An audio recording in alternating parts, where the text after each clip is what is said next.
எல்லாருக்கும் வணக்கம்.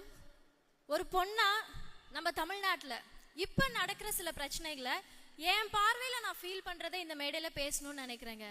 சும்மா நார்மலாக ஆரம்பிப்போமா, ப்ராக்டிக்கலாக. இப்போ இருக்கக்கூடிய திமுக ஆட்சிக்கிட்ட டைரக்டாகவே ஒரு கேள்விக்கு முன்னாடி ஃபர்ஸ்ட் அவங்க பண்ணுறதை பார்த்துடலாமா? ஃப்ரீயாக பஸ் விடுறோம் பெண்களுக்காக அப்படின்னு சொல்லி பண்ணிட்டு இருக்கிறாங்க. அடுத்து மாசம் மாசம் நாங்கள் 1000 ரூபாய் காசு கொடுக்குறோமே அப்படின்னு அதையும் பெருமையாக வேற சொல்லிக்கிட்டு இருக்காங்க. இதெல்லாம் கொடுத்து என்ன பிரயோஜனம்? இங்க இவ்வளோ பெண்கள் இருக்கீங்க, நீங்களே சொல்லுங்க, பெண்கள் நம்ம நிம்மதியா இருக்கிறோமா? பெண்கள் நிம்மதியா இருக்கிறோமா அப்படின்ற இந்த கேள்வியை கேட்டா இப்ப இருக்க திமுக ஆட்சி என்ன பதில் சொல்லுவாங்க? இந்த கேள்விக்கு அவங்க கிட்ட பதில் இருக்கா? ஃபர்ஸ்ட் எப்படிங்க நிம்மதியா இருக்க முடியும்? பாதுகாப்பே இல்லை. பாதுகாப்பு இருந்தா தானே நம்மளால நிம்மதியா இருக்க முடியும். பயந்து பயந்து பயந்து டெய்லி அவ்வளோ கஷ்டத்தை அனுபவிச்சுட்டு இருக்கோம். இது சரியா இருக்குமா? இங்க போனா பாதுகாப்பா இருப்போமா? அவ்வளோ கேள்வியோட தான் நம்ம தினம் வாழ்ந்துட்டு இருக்கிறோம். காரணம் டாஸ்மாக்.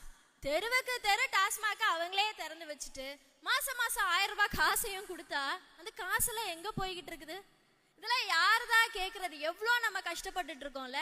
இது கூட பரவாயில்ல, இப்ப வீட்டுல குழந்தைங்க இருக்காங்க, தைரியமா நம்மளால ஸ்கூலுக்கு அனுப்ப முடியுதா? அவ்வளோ பயமா இருக்கு. ஏன்னா அங்கேயும் சில மோசமான வாதியார்கள் குழந்தைங்களை அபியூஸ் பண்றாங்க. காலேஜ்ல பாதுகாப்பு கிடையாது, வேலை செய்யற இடத்துல பாதுகாப்பு கிடையாது. பெண்கள் எங்கேயுமே நிதானமா ஒரு நிம்மதியா வெளியில நடக்க முடிய மாட்டேங்குது. ஏதாவது ஆயிடுமான்ற பதட்டத்தோட எத்தனை நாளைக்கு நம்ம இப்படியே இருக்க முடியும்? இன்னும் சொல்ல போனா நம்ம நாட்டுல வாழ்ற மாதிரியே இல்லை.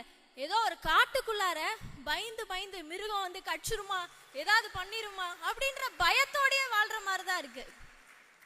இவங்க பொறுப்பான அரசியல் பண்ணுவாங்கன்னு பார்த்தா ஏதோ பொம்மை அரசியலை பண்ற மாதிரியான ஒரு ஃபீலிங் தான் நம்மளுக்கு கொடுத்துட்டு இருக்காங்க. இது பத்தாததுக்கு இன்னொரு முக்கியமான விஷயம் இருக்கு. நம்ம அன்புள்ள கனிமொழி அக்கா என்னமோ மற்றவங்க ஆட்சியில தான் இளம் விதவைகள் அதிகமா இருக்கிறாங்கன்னு சொல்லிக்கிட்டு இருப்பாங்க. இப்ப எங்கடானா அக்கா ஆளையே காணோம்.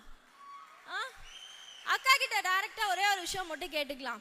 உங்க அண்ணா, அதாவது உங்க அண்ணா இருக்காங்கல்ல, அவங்க கிட்ட சொல்லி கொஞ்சம் இந்த பிரச்சனைலாம் ஏதாவது சரி பண்றதுக்கு ட்ரை பண்ணுங்க. அப்படி ட்ரை பண்ணலையா விட்டுடுங்க, ஃப்ரீயா விடுங்க. எங்க அண்ணா இருக்காங்க, நம்ம கஷ்டத்தையும் சரி பண்ணுவாங்க, உங்க கஷ்டத்தையும் சரி பண்றதுக்காக நம்ம அண்ணா இருக்காங்க. நம்ம அண்ணா அவர்கள் 2026ல வெற்றி தலைவரா ஆட்சிக்கு வரப்போவது உறுதி. அண்ணா இது ஏதோ சும்மா ஸ்டேஜுக்காக அரசியலுக்காக சொல்லல, நிஜமாவே நீங்க தமிழ்நாட்டுக்கு அவசியம். நீங்க ஆட்சிக்கு வந்தே ஆகணும். பெண்களாகி எங்க எல்லாருக்கும் நீங்க ஒரு பாதுகாப்பு கொடுத்தே ஆகணும். எங்களுடைய கடைசி ஹோப் நீங்க மட்டும்தான். தேங்க்யூ.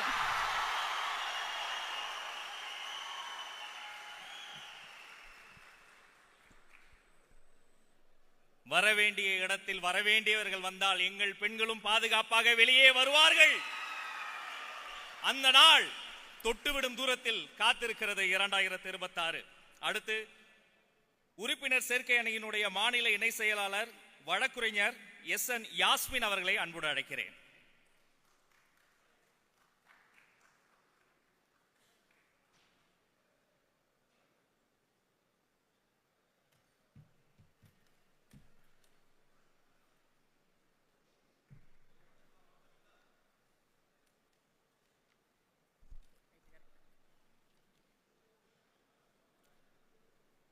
நம்ம வெற்றி தலைவருக்கு வணக்கம்.